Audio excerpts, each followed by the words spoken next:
Programme حالات حاضرہ کے ساتھ جرمنی فرینکفرٹ سے علی آپ کی خدمت میں حاضر۔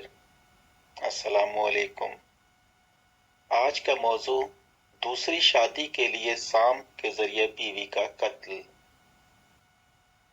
ہندوستان۔ دوسری شادی کے لیے شوہر نے بیوی کو سام کے ذریعے قتل کر دیا۔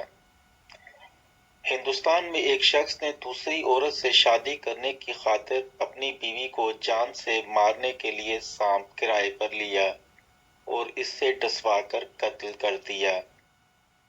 بتایا گیا کہ اس شخص کا مقصد خاتون کے زیورات ہتھیانا اور دوسری عورت سے شادی کرنا تھا۔